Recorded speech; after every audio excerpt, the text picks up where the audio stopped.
afternoon, everyone, and welcome. Good afternoon to the rematch. We're live on YouTube. We're live on Zoom. We're getting used to this technology, and the Great Property Meet versus Partners in Property, hosted by Unity. So how about that? And it looks like Andrew Roberts has gone up to space for a little bit of argumentative clean air, I would say, perhaps. Adam Lawrence is just up in his back bedroom. Good afternoon to you all. Welcome to the great debate. Now, before we get live, before we get going and get into the crux of the arguments today, just want to do some quick introductions to our combatants. So we'd like to introduce Adam Lawrence, and I'm going to give that opportunity to Andrew. Andrew, please introduce your opponent and Adam Lawrence. Well, thank you very much. Well, what can I say about Adam? He's a prolific investor, and there's not many strategies I don't think Adam hasn't done. He bloodied my nose last week in the ring, commercial versus residential, but I will say I was very impressed at how quickly we managed to actually get the swingometer to say 15% of the audience went from wanting to invest in residential to wanting to invest in commercial. So I had the win on the swingometer, but Adam had the win last week on the overall percentages still investing in resi. So I've got a phenomenal adversary. He said we're going to sex it up, so I've come in my sexy shirt. What more can I say? So I'm looking forward to this one, Adam. Thank you. That's great. Thank you, Andrew.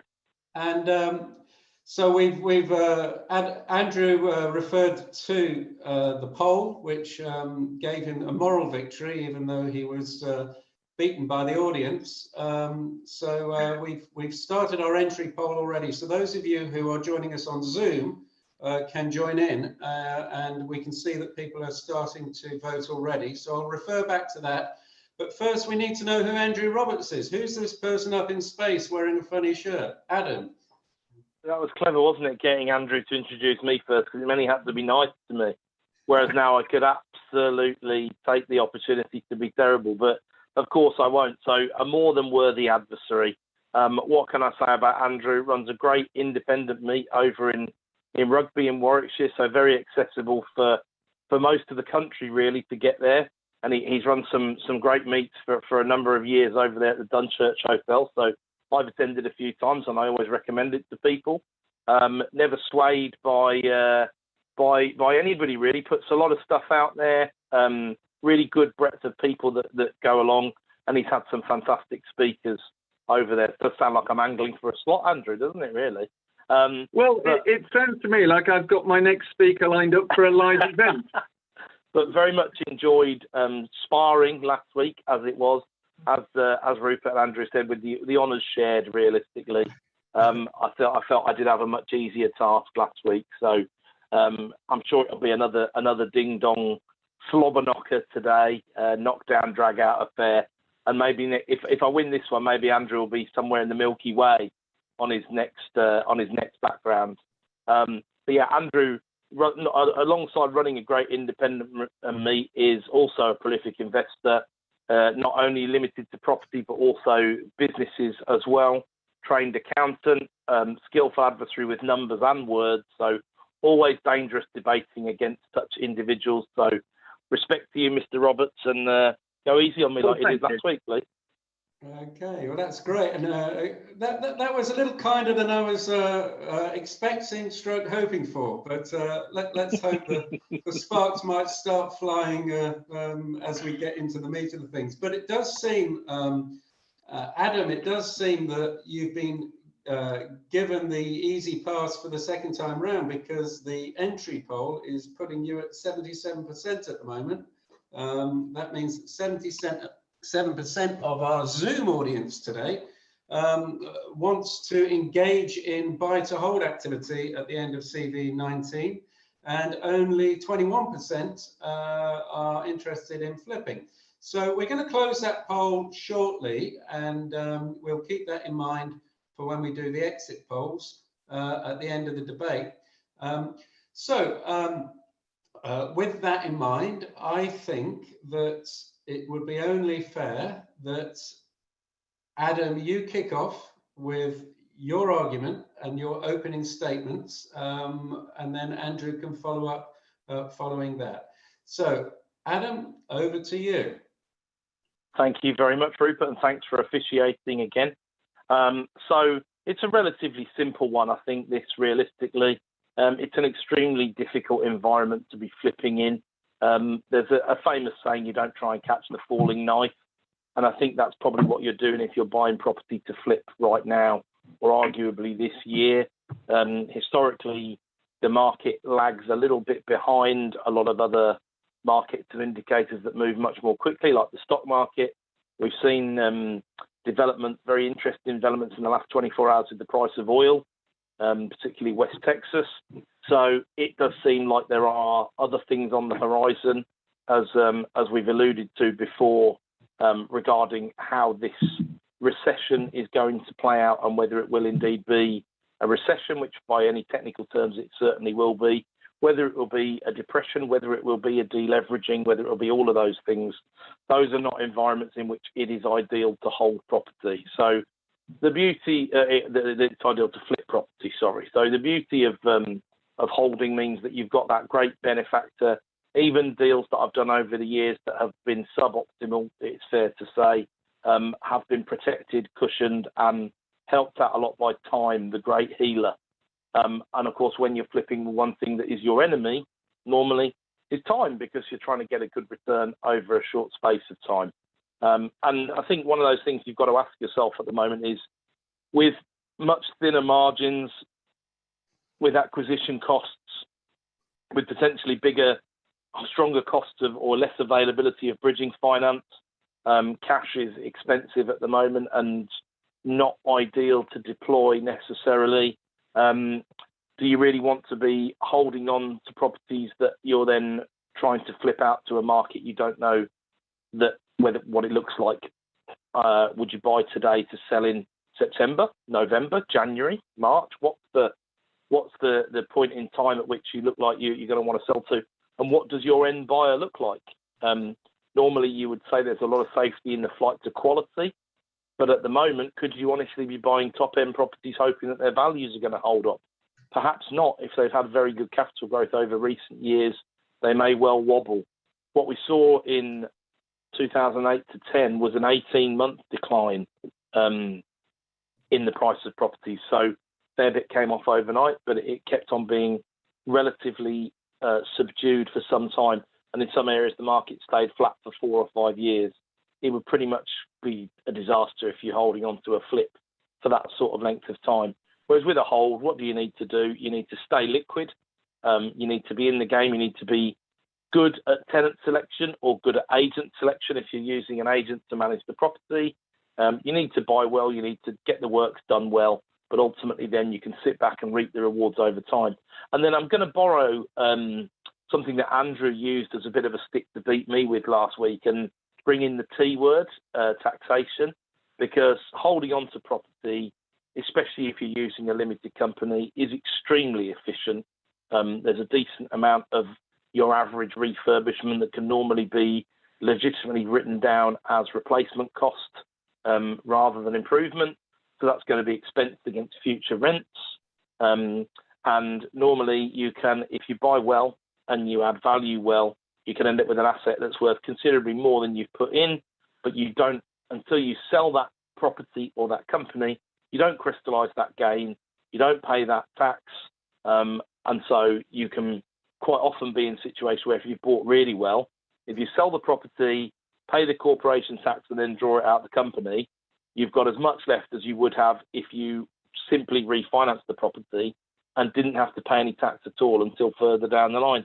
And if you're very clever with your structures and all the rest of it, you can end up not realising too much gain on that at all, just on the capital gain on the shares in the company. So there's a lot of reasons at the moment to hold on. Certainty has got to be one of them.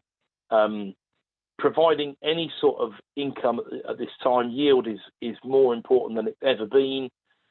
Cash in the now is more important than it's ever been, and risk profiles have gone down, if anything. So that, on top of the favourable taxation position, there are another 100 things I could say, but I've got to give Andrew a bit of a chance. So let's move over. Let's go back to space, back from the bedroom to space. Brilliant, great opener there, Adam. Thank you very much, and I'm sure that the questions will start to come in from the audience. If you do want to ask any questions, then please pop them in the chat box, or the group chat box there. Those of you who are on Zoom will be watching all three of us for the remainder of the session, because for some reason the YouTube feed doesn't show Adam when he's talking alone, so I've got to show us all in order to see Adam in the picture there. So I'm just warning Andrew that when you're not talking, or Adam, when you're not talking, you're still online, you're still in public view as far as that's concerned.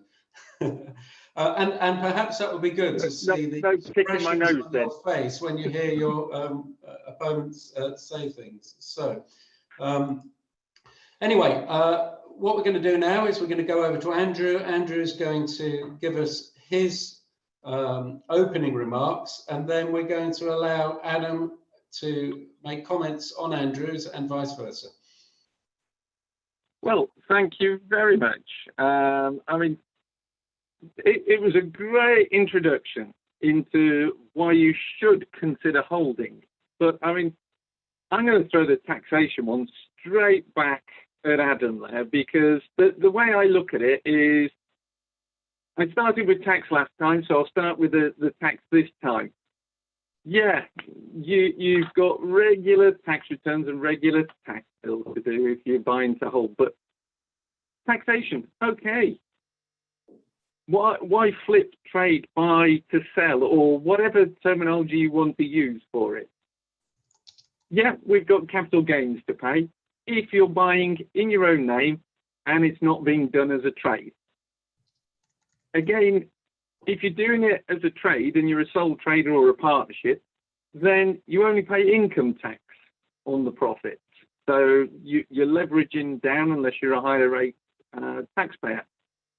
What about if you made it your own home? There's no capital gains tax at that point, or income tax, because that is tax-free. And if you did it in a company, as Rupert quite rightly said, for buying to hold, if you do it in a company, well, we get that, and you get 9 months tax window to pay, and you only pay corporation tax at 19%. So I think that's a good start why flipping, trading, buying to sell works. Now, stamp duty, that's a cost to buy to hold. Whereas you can use creative strategies to pay zero stamp duty on buy to sell. Now, how can you do that? Well, you can have an assignable option agreement. And sometimes that's called an assisted sale agreement. So you can use that method to pay no stamp duty. If you make it your own home, there's no additional 3% stamp duty anyway. So, I mean, that's looking at the taxation side of things. But let me just think about the next points that we've got. Start with the exit in mind. If you're buying to hold, what's your exit? At some point, you will go out in a wooden box, or you're going to pass this on as an inheritance, or if it's neither of those two, it's a trade sale. So you need to start with the end in mind, your exit. With buy to sell, that's quite easy. You need to be looking for a ready market of buyers, your location, the type of property that you're buying, the timing in the market cycle. I mean, Adam picked up on market cycles, and yeah, it is something for certain cycles, but not all. And stay mainstream. With flipping property, there's a damn sight less regulation. I haven't got 182 pieces of regulation to comply with. I don't have to deal with tenants. They're gripes. then non-payment. Again, property is all about potentially getting rich. Well, you can get rich fast or you can get rich slow. What do you want to do? I'd rather get rich fast. £100 a month over a year on a typical single let. Cool, I'm not going to get rich fast, am I? It's an active strategy, yeah. Those who know me well know that I'm not a passive person. I don't like to sit around and basically wait for the money to come in. I like to be active and doing things. That's why I'm here now with you, sharing my passion and why I'm active. And if you don't have a project to sell, yeah, okay, your cash flow's a bit negative, cash is going out until you have a project and you sell it. But if you want to quit your day job, the fastest way to quit your day job is to actually be trading property, because you can make your year's salary in 1 or 2 flips. You can't do that with a buy-to-let. You need quite a raft of them. So if you want to quit the day job, flipping is the way, but I caveat that with market cycle. Now, depending on where we sit in the cycle, it might not be a great strategy. And flips are great if you want to do buy to hold for building up deposits for properties. So, key advantages to me are I don't get rich slow at £100 a month. I can make £20,000 plus per single trade. I work once and I do the property up. I get it to a pristine condition. It looks sexy, just like my shirt. And then when it's sexy, I sell it. And I don't have a tenant trashing it. I don't have to do anything and I get paid. Now, how can I flip or trade property doing nothing and getting paid without having to do refurbs? Well, you could find properties, and if I use auction as an example, it could be being sold in the wrong auction. You could have a residential property in a commercial auction or vice versa. And taking that property into the right marketplace, you can get an uplift. So that's one thing. A trick which I've got a friend that does this, and it's really clever. He actually trashes a property that he's acquired, boards up the windows. He uses a spray marker that you use to do yellow lines on the roads with, and he sprays on the floor where a stud wall would go or where he's going to put a conservatory, and then he'll chuck it in auction. And believe it or not, he actually sells it for more than he buys it for. So what a great way of doing nothing and making profit. Everybody talks about financial freedom, living the dream. Well, I can have a period of activity where I am sitting there and I'm making myself busy. And then I can have a long holiday on the big lump of cash flow that I've just built up. You also don't have to be actually trading the property, flipping it, because deal sourcing is a method of flipping property, and it delivers on your financial freedom dream. Now, it's also helpful if the market is headed north, because if the market is headed north, you get a market uplift, and that double bubbles you the money that you make on it. Let me give you a few more examples of where I can uplift the value of a property without doing any physical building work. Because who wants to have, politely speaking, and I appreciate there's probably ladies on, hairy-ass builders on their hands and knees with a bum hanging out around your site all day? Well, what about we look for a building where it's got a short lease and extending that lease and then trading it out for a profit? What about it's got a title defect? So what we do is we resolve the legal issues there. There could be a neighbour dispute, so they're prepared to sell the property cheap, and then you just remarket it and you've solved the issue. So what about, properties which are out of area? They could be being sold and you deal with those. There could be a matrimonial going on. All you do is you take the property off the matrimonial, and because there's no debate or argument, you can move that one on quite quickly and easily. They could have other debts, so they're prepared to sell to you at a discount because they need to clear off, say, a credit card debt. It could be a probate sale and they just want it to go through fast to pay the IHT bill, the inheritance tax bill. Or they could be sourcing it for a buyer. So all of those are ways that you can easily make money on flipping, buy to sell, trading property without having to do too much work. And you can earn the cash and get it in your bank today, not in 20 years' time when you're in your wooden box and you can't enjoy it. So that's my case as to why flipping or property trading, buy to sell, is a winner. Rupert, over to you. Some great ideas from outer space there, Andrew. And I think along there somehow, I thought we heard the clangers in the background, but maybe not. Maybe that was just me. I think somebody unmuted themselves. I could hear somebody as well. Adam, what do you say to that? Well, I've got a few things to say. No wonder Andrew's out in space so that HMRC can't get him if he's talking about CGT on flipping properties for a start. But hey, I was going to go easy on him, but I've changed my mind on the back of that, really. Andrew's expanded his remit so broadly, well beyond flipping properties there. I think lots of that stuff there is great stuff about sourcing cheap properties, but there's no reason not to hold on to those properties because the cheaper they are, the bigger the tax bill they create. So I'm afraid I'm going to have to pull him up on everything he said beyond doing stuff up to sell to people, which at the moment he pretty much admitted is very difficult because he doesn't know who his buyers are going to be. This ready market of buyers for any flip property just is not out there at the moment, which makes it very tough for him, I know.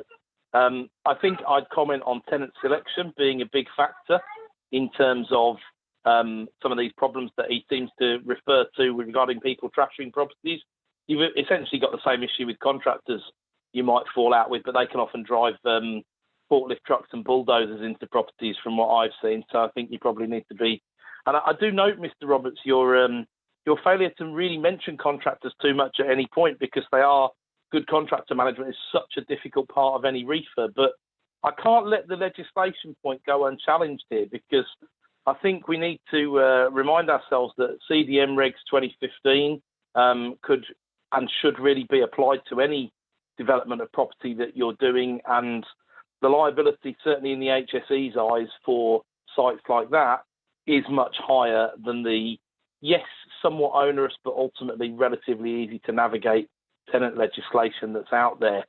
I'd also say, quite a lot of these deals that Andrew was talking about, you could quite easily have your money out of those deals within 1 or 2 years. So I don't think you've got to wait for a long time before you get rich. It certainly gives you the ability to use somebody else's money to build a nice buy and hold portfolio. And if you're paying them interest, then at least you can take that off the tax bill as well. What else would I say? I think some good points around the PPR. If you've got a home, it's a brilliant and supremely tax efficient way to do it. The issue is, of course, we can only have one of those at a time. So it does make it a bit of a hobby rather than something that can be done at scale. Yes, I did take the point around crystallize when you do crystallize gains, but ultimately, I think the bigger your portfolio goes as a buy to hold investor, the more attractive it becomes to people who are interested in buying income streams. So at size, that becomes pension funds, that becomes other insurance investment vehicles that may well be willing to pay you above the market value, rather than when you're flipping and trying to move money quickly, you may well have to leave something, a fair amount on the table for the next person, especially when you're trading. So it's a chance to get all of the gain and then some, realistically. And I think if you, it comes down to, would you rather maybe nick 10 or 20 grand if the market is going with you, or would you rather take £300 a month for life and a payoff of more like 75 to 100 grand at some point in the near future? I'm definitely on the latter side of that without a shadow of a doubt. And I think, I couldn't argue with any of the points around things like short leases, stuff like that, very valid. But as I say, I think, you can get creative and clever with your contracts, your Section 42s and all the rest of it, and still bring stuff into the book to hold rather than sell. Although I do appreciate some of the stamp duty points, which I do think were. I'll finish with a positive. I do think the stamp duty points were relevant because there are some good stamp situations available to property trading companies. So that one I will concede. But thank you, Mr. Roberts. Yeah, brilliant, great response there. And Andrew's got the opportunity to, perhaps a little bit more thinking time, the opportunity to respond to Adam's opening address as well now. And there was a hint on the fact that it was a trading business, and I think that with our current COVID-19 support packages, that might be something that could be used and expanded upon with the argument. The difference between investment income and trading income. But anyway, I'll leave that to the combatants. So, Andrew, what have you got to say? Well, I take on board Adam's points, and as I did caveat my talk, it is property cycle specific. It doesn't work in a downward sliding market. It's a brave man that attempts to book the trend in a downward sliding market. So, it is one of those things, but you do have a plan B if you need one, which is to actually fall back into Adam's model and then sell out at a later point. But I'd sort of challenge Adam a little bit on his CDM regs. If you're running a site, it applies no matter what site you are running. So it applies equally to both parties there. And I'd sort of look at things like long-term management. I mean, how many times do I meet people who've been in the game 20 plus years and they've become bitter and frustrated and had enough at how their tenants have just basically made them battle weary and worn them down. And I feel sorry that people have to be so worn down by their tenants. Yeah, you can put it to a managing agent, but what does the agent do when there's a problem? Adam, there's a problem with the property and the tenant. They're not paying all of this. So it lands back on your doorstep, even if you do outsource it to an agent. Property upkeep, it's a continual. You say in the long term you'll get 75 grand if you sell it, whereas I might get 20 now.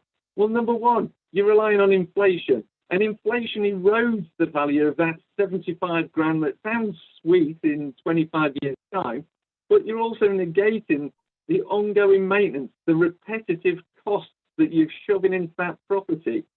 And the other thing I observe, and I mean this most politely to everybody out there, who hasn't been in a property that's been long-term let, and a landlord will go, oh, this is worth 100 grand because the property next door is worth 100.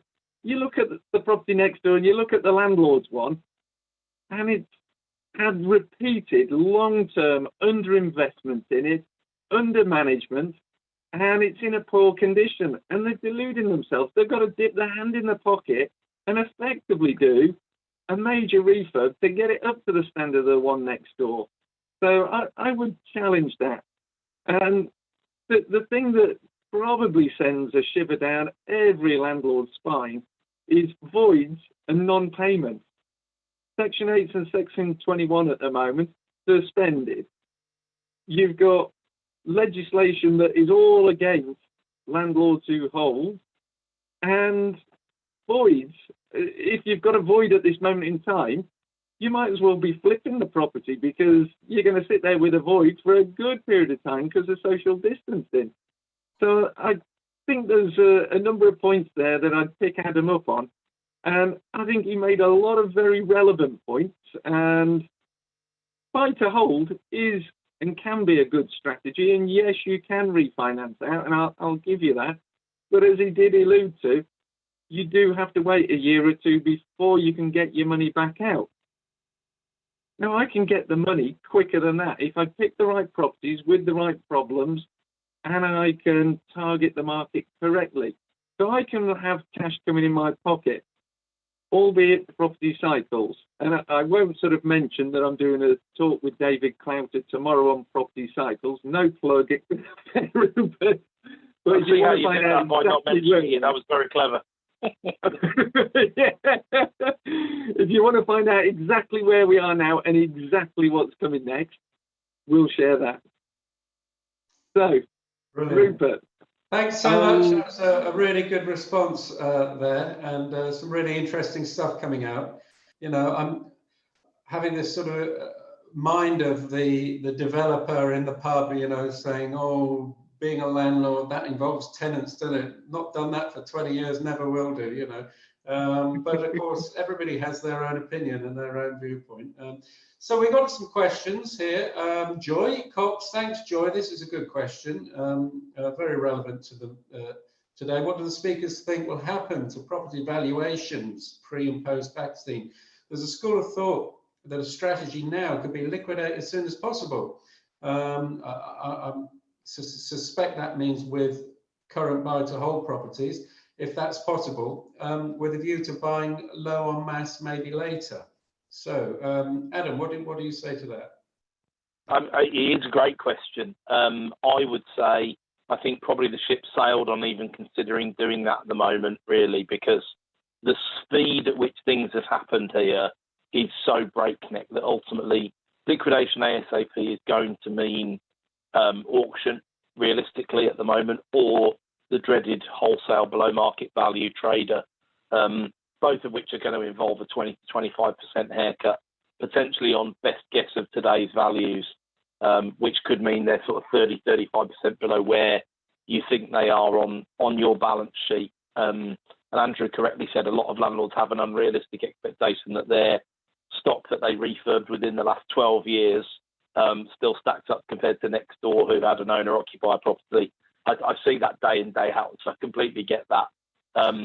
So you're unlikely to find, I think, Joy, that would work only in a situation where you were absolutely convinced there was going to be a 30 to 40% drop in the market. And that would take a hell of a turn of events, I think, even more than what we've seen during this crisis, because ultimately people's properties have been protected, whether they be rentals or PPRs, by the furlough scheme, generally speaking, by the mortgage payment holidays in those areas of the country where the furlough scheme, frankly, doesn't do enough for the average wage. The people likely to be in trouble at the moment, I think, if are more likely to be the people at the top end of the spectrum. So the values that get hit may well be at that end rather than the investment grade end. There's still a demand, definitely a demand for investment properties. I've seen lots of deals in the last couple of weeks where they've still been snapped up very quickly, and I've been willing to pay much less than normal, but people are still buying them. So more power to those people. Maybe they know something that I don't. I'm very pleased to sort of sit on the sidelines a little bit at the moment, but trying to enter into a transaction right now, unless you can evidence a tidy, strong portfolio which generates income and has been generating that income for the last few years, that sort of thing could still be attractive at this time. I grant that, but I think it's going to be difficult for anybody who wants valuations. It's going to be a bit of a lottery, realistically. So I think you'd be looking at a really big drop to want to liquidate and then get back involved. And as Andrew also said, the frictional costs of buying and selling property are, 5 to 7% of the value quite often. So you've got to put all of that on the table at both ends of the transaction. There's got to be a lot there for you to want to dump your portfolio and then get back involved. It's not as easy to sell as a gold or a stock or a share, which is why ultimately it can produce better returns, because it is less liquid and it is more hassle to get involved in it realistically. So good idea, but I think probably the mechanics of it, the logistics of it, probably make it a non-starter, I'm afraid. Thanks for that, Adam. And Andrew, there's other comments here, and one from Daniel Cheatham here, and the comments seem to be coming in more about values, and it's I think that they're attacking your argument a little bit, Andrew, but I would actually think that given that this debate is about what do we do in terms of acquisition following COVID-19, surely the argument goes both ways, Andrew. Whether or not you're buying to hold or whether you're buying to flip, then dropping values will affect both parties. What do you say to that, Andrew? I mean, surely in any market, the idea of doing a flip or buying to sell means that you're going to be looking for below market value opportunities and value enhancement opportunities in any market. Yeah, well, a point I would bring up at this point, because that's a great question there from Daniel, is although prices might be falling, what you have to look at is portfolio stress testing if you are going to buy and you're using finance.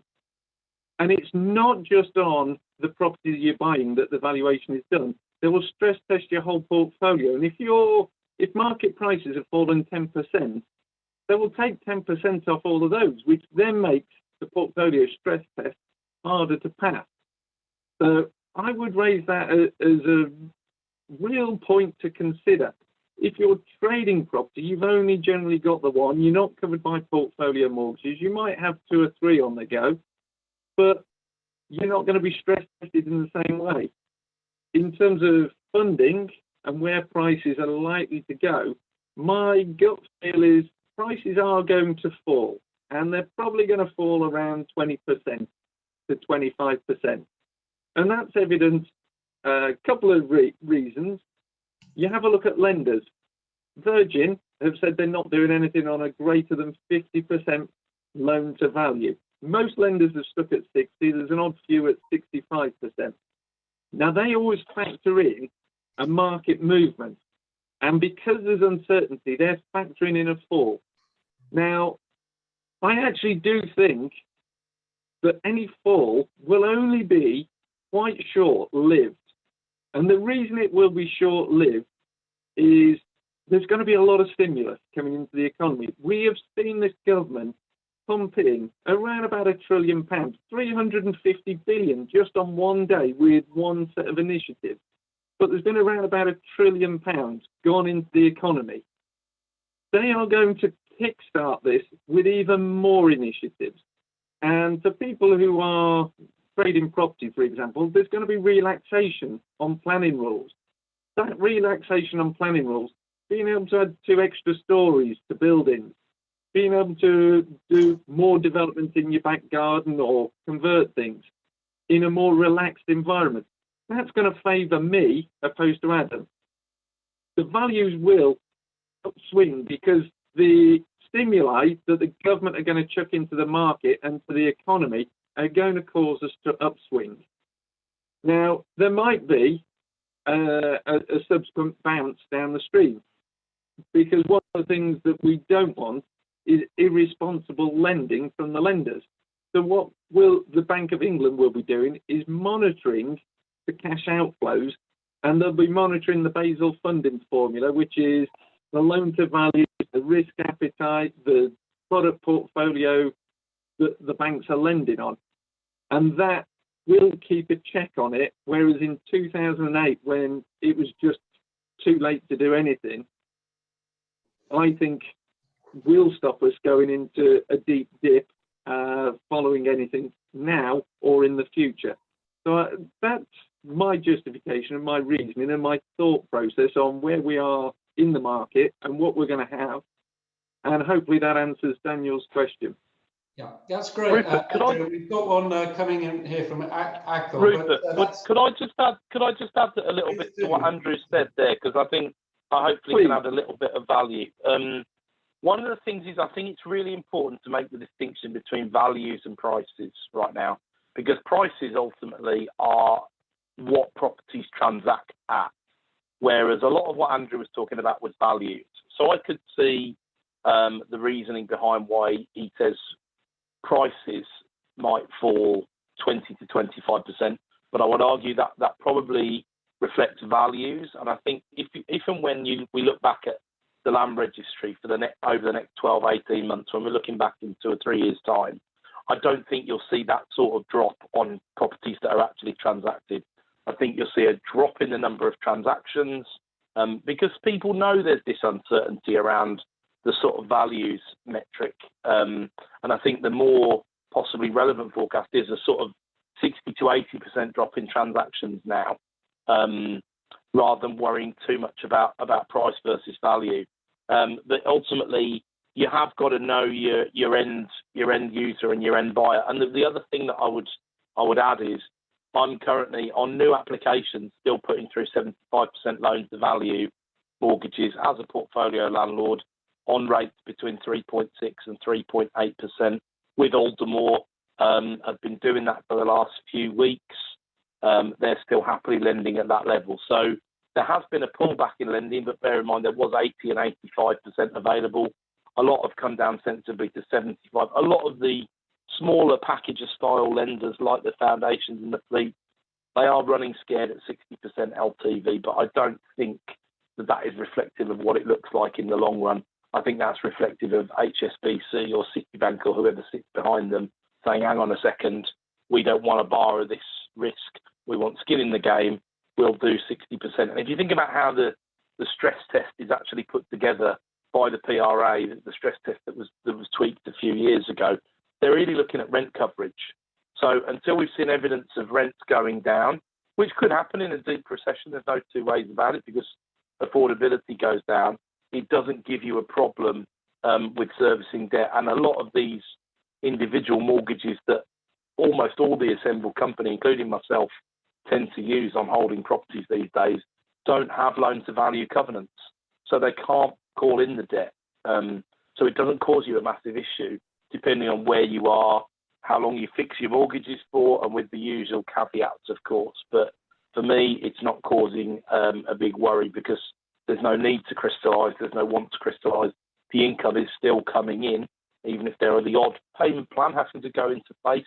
The income's still coming in, it's still more than covering the mortgage.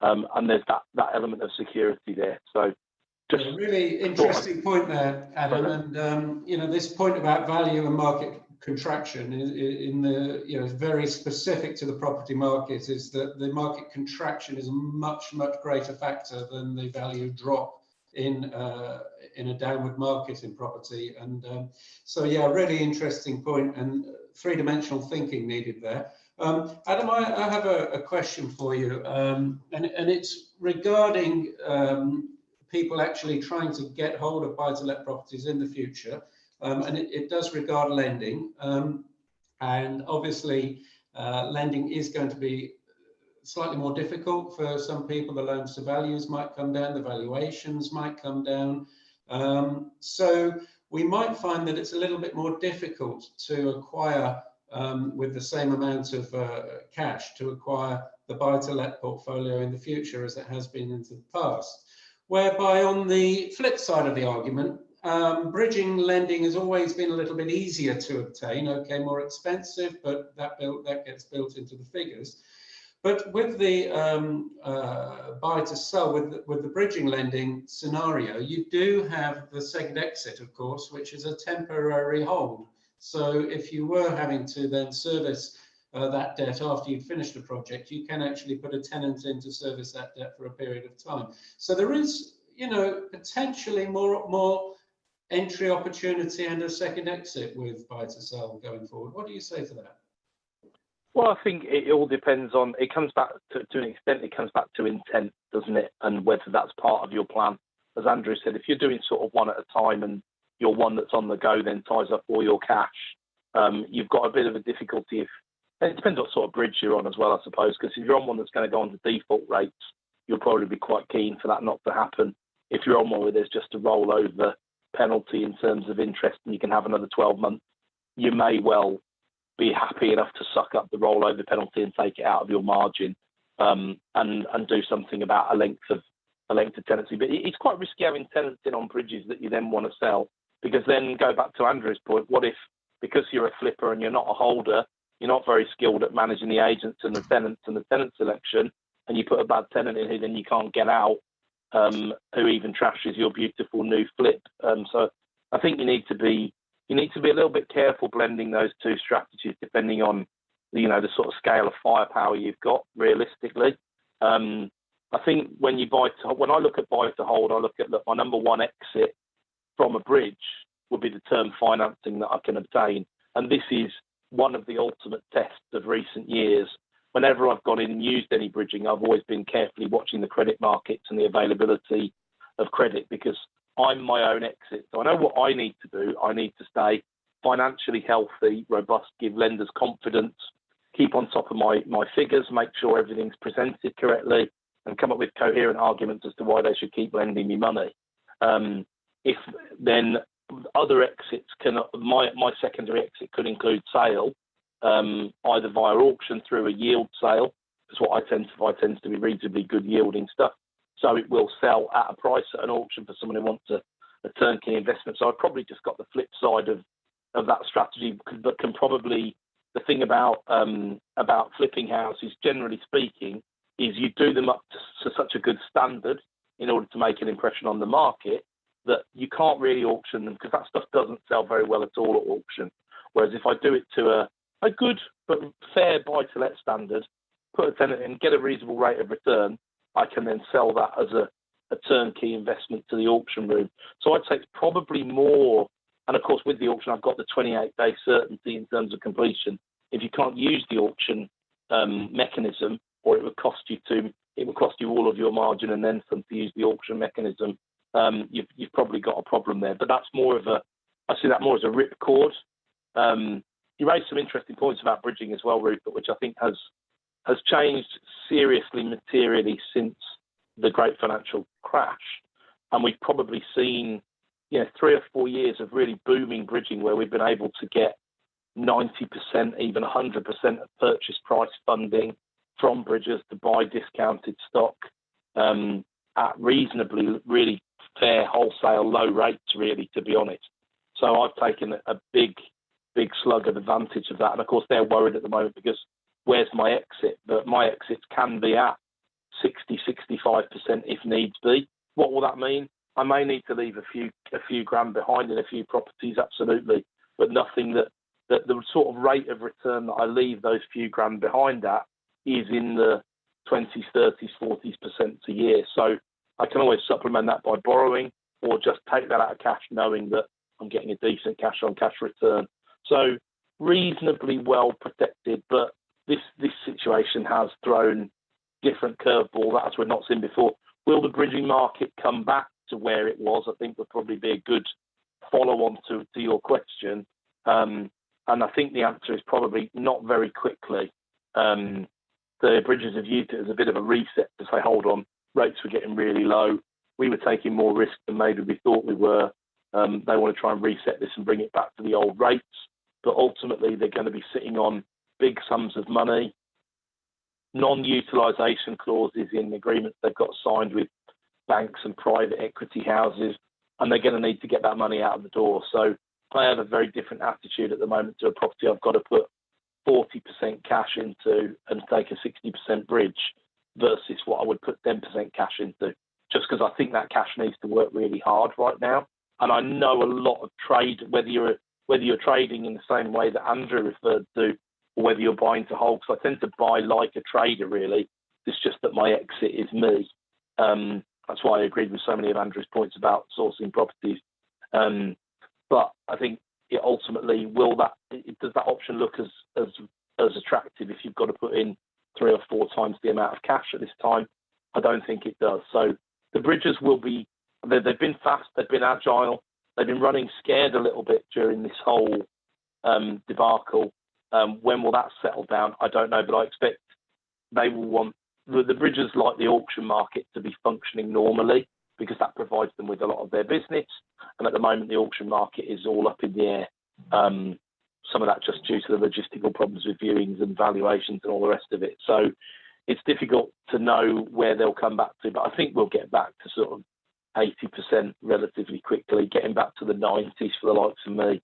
They're going to push back against that for a while, I think. But at the moment, it just means you've got to do exceptional deals if you want to buy anything. And I'm quite happy with that, because I think it's a good protection at the moment to have to force yourself into an exceptional deal in order to get your money out of your pocket.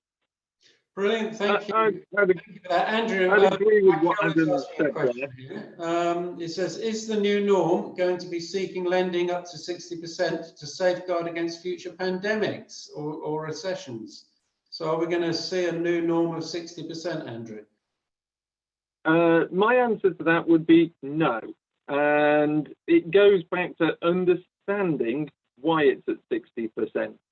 And it's at 60% for several reasons. Number one, the government have announced that homeowners and landlords are eligible to have payment holidays, or the correct terminology in my book is payment deferrals, with a roll-up of interest on that loan.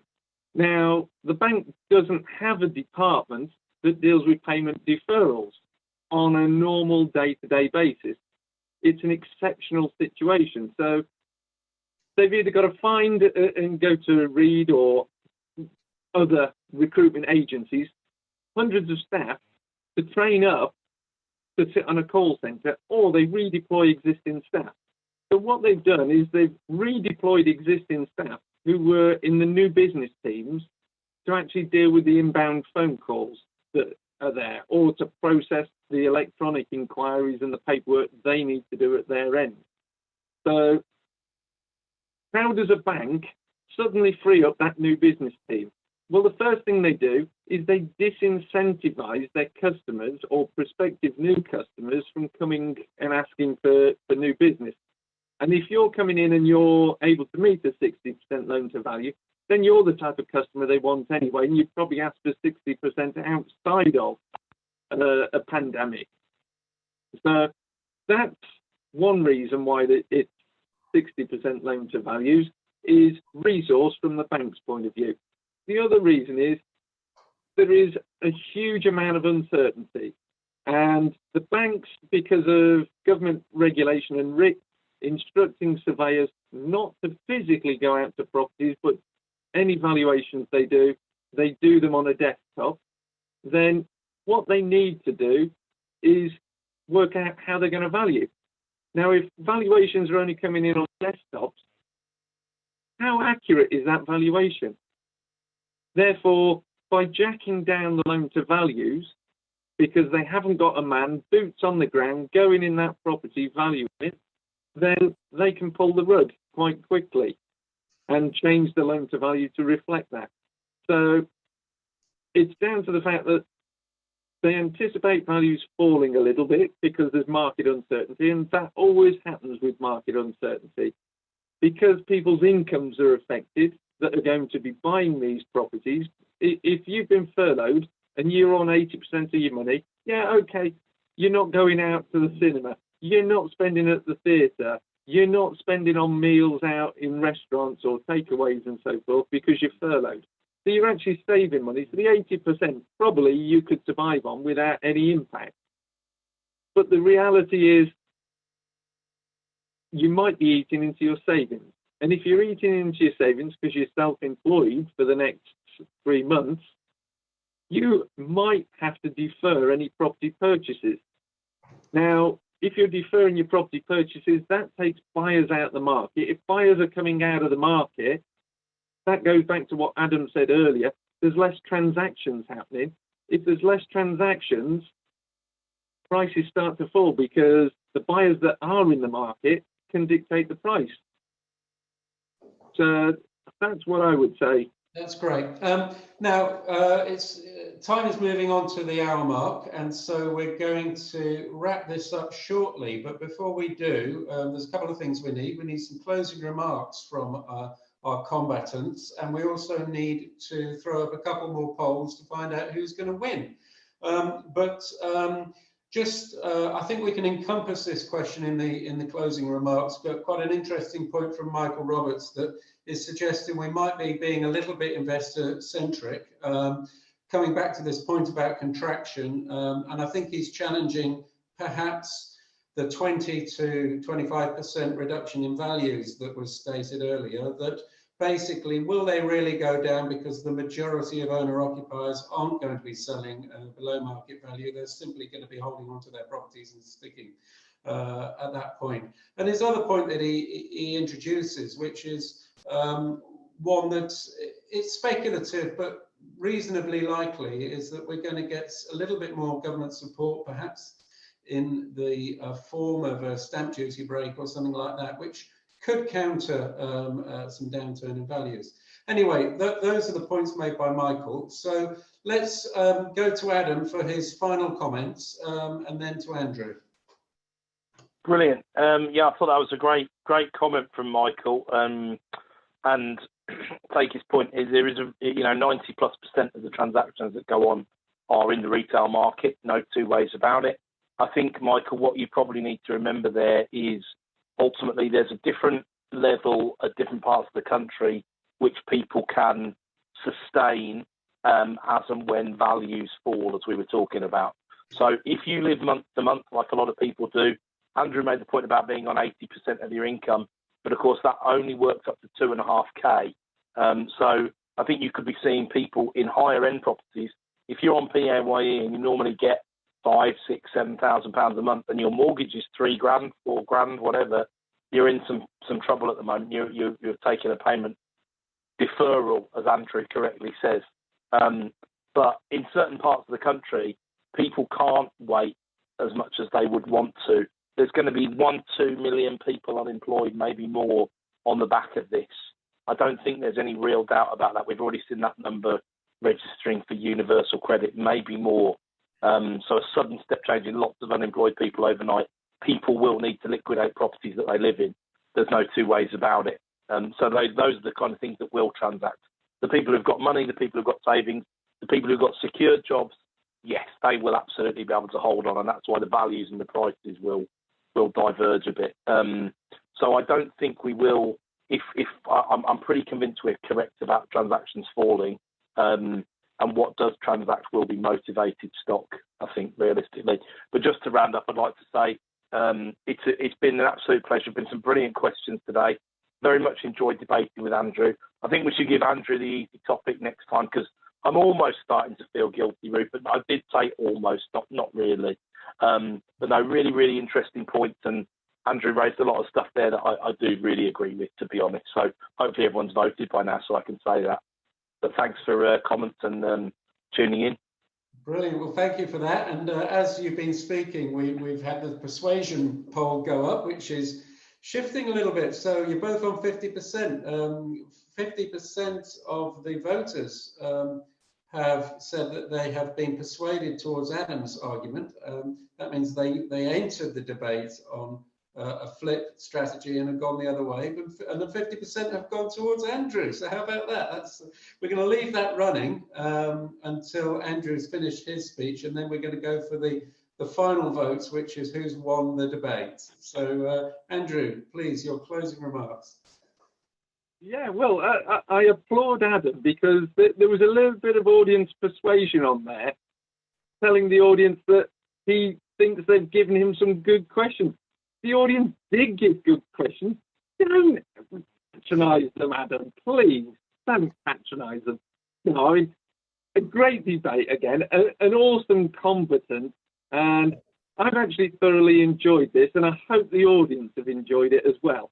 Now, from my point of view, I invest, I trade, I'm in commercial, I've got some residential, I do a bit of everything, and I'm a bit like Adam. And Adam came up with some phenomenal points.